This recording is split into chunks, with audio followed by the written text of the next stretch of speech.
Recently launched film धामा box office पे धमाल मचाई हुई है। होपफुली आप सभी लोगों ने वो जाके देख ली होगी। मैंने भी देखी है। बहुत अच्छी फिल्म है, बहुत अच्छा कॉन्सेप्ट और हॉरर कॉमेडी लेकर आए हैं। लेकिन उसमें जो बताए गए हैं वैताल और वैम्पायर, उसमें दोनों का मिक्सचअप आपको दिखाया गया है। सबसे पहले मैं आपको बताती हूँ धामा का मीन्स क्या होता है। धामा का मतलब होता है लीडर, और उस फिल्म में जो लीडर बना है, जो धामा बना है, वो है नवाजुद्दीन सिद्दीकी, और जो वैम्पायर और वैताल का मिक्सअप बनाया है वो है आलोक यानी कि आयुष्मान खुराना। तो इसके ऊपर जो कहानी है वो तो आप थिएटर में जाके देख सकते हैं, लेकिन आज मैं आपको बताऊंगी हमारे भारतीय वैताल। तो चलिए शुरू करते हैं।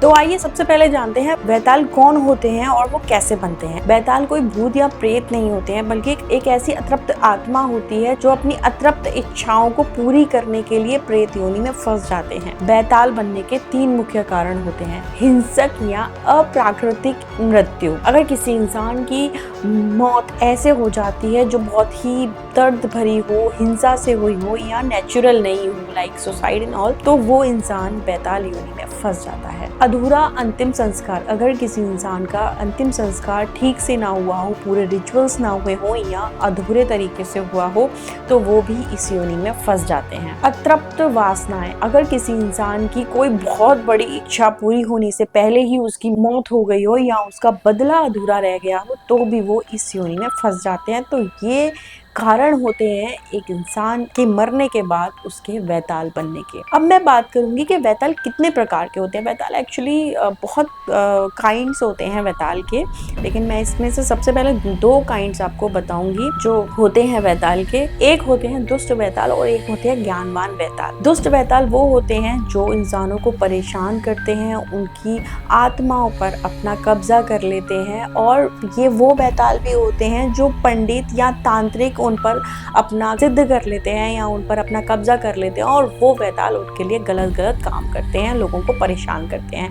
अब हम बात करते हैं ज्ञानवान वैताल। ये ज्ञानवान वैताल से मेरा पूरा संशय जाता है विक्रमादित्य और वैताल वाली कहानी पे। वो जो वैताल था उस स्टोरी में वो एक ज्ञानवान वैताल था।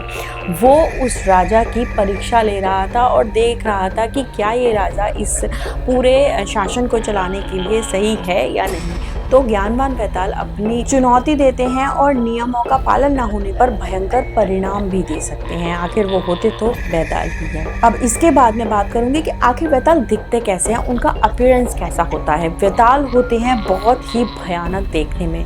कहते हैं कि वो बहुत ज़्यादा टॉल भी होते हैं। उनकी आंखें बहुत ज़्यादा भयंकर अग्नि जैसी होती हैं और उनमें से भयानक दुर्गंध सी आती है। अगर आपके पास भी ऐसा कुछ दिखे तो समझ लेना कि वो वैताल है, लेकिन उनका असली डर उनके दिखने में नहीं बल्कि उनकी बुद्धि और वाणी में होता है।